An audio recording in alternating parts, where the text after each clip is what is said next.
জীবনে অনেক অন্যায় করেছো, কিন্তু লাভ কি? ঈশ্বর ঈশ্বর আর তোমার কথা শুনবে না। সে তোমাকে ঘেন্না করে। বিয়ে দেওয়ার আর বাবা হিসেবে আমিও তো আমার দায়িত্ব কর্তব্য কিছুই পালন করিনি। আপনি কাটা খায় নুনের ছিটে দিচ্ছেন। নুনের ছিটে নয়, উচিত ছিল লঙ্কার গুঁড়ো দেওয়ার। আজকের দিনেও তুমি আমাকে কথা শোনাবে? তোমার ছেলে এত ভালো রেজাল্ট করেছে, ইঞ্জিনিয়ারিং পাশ করেছে, এরপরেও তুমি আমাকে কথা শোনাবে? কে দেখেছো কোথায় হইচই করবে, লোকজন ডেকে এনে খাওয়াবে, তা না। কিন্তু লাভ কি? যাকে নিয়ে এত উৎসব সে তো আসেনি, আসবেই বা কেন? সে তোমাকে ঘেন্না করে।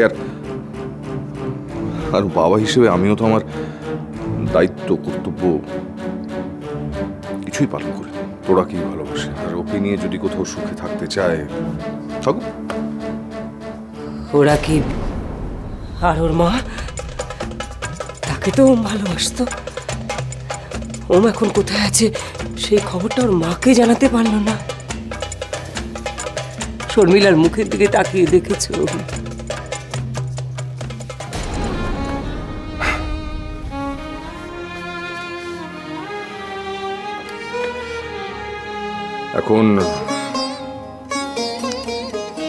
এখন বুঝতে পারছি যে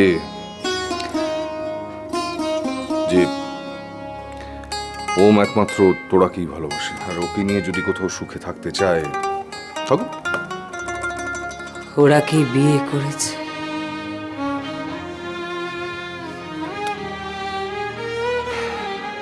জানি না। অগ্নি, আর একজন লোক আছে অগ্নি, যার কথা আমরা ভুলে গেছিলাম, যাকে ওম খুব ভালোবেসে ফেলেছিল। সেই লোকটা জানতে পারে ওমের আজকের ঠিকানা। কে সে?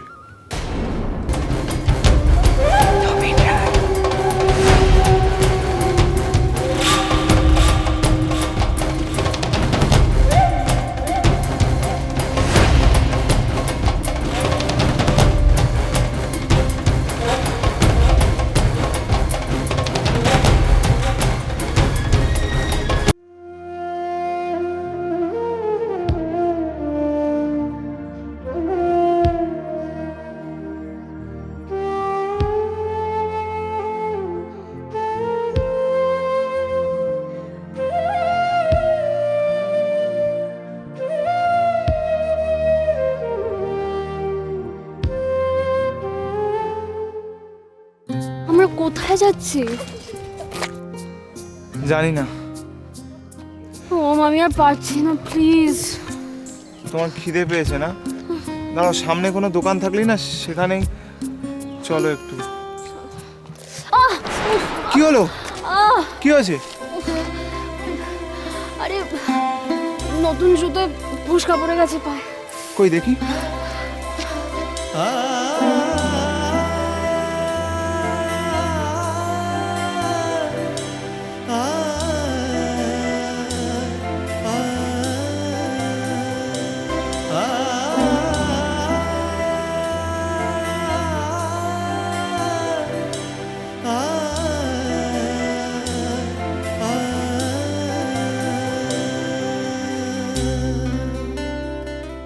এমায় তো পায়ে ফোসকা পড়ে গেছে, রক্ত বেরোচ্ছে। কি করবে তাহলে? কি হচ্ছে নাকি? ছাড়ো ছাড়ো ছাড়ো।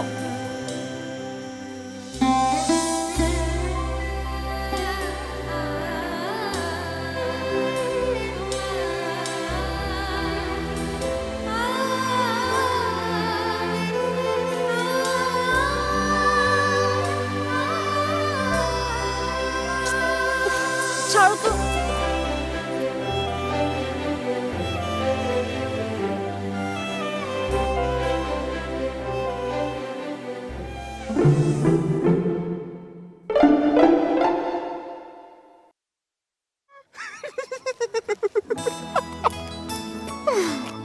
হাতে জুতো আর পরনে শাড়ি, কি কম্বিনেশন! গ্রেট। মানে ও আমার পায়ে ব্যথা, তুমি হাসছো? তুমি আমার লেগ পুল করছো? না দাঁড়াও, দেখাচ্ছি মশা। তবে রে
ভালোবাসা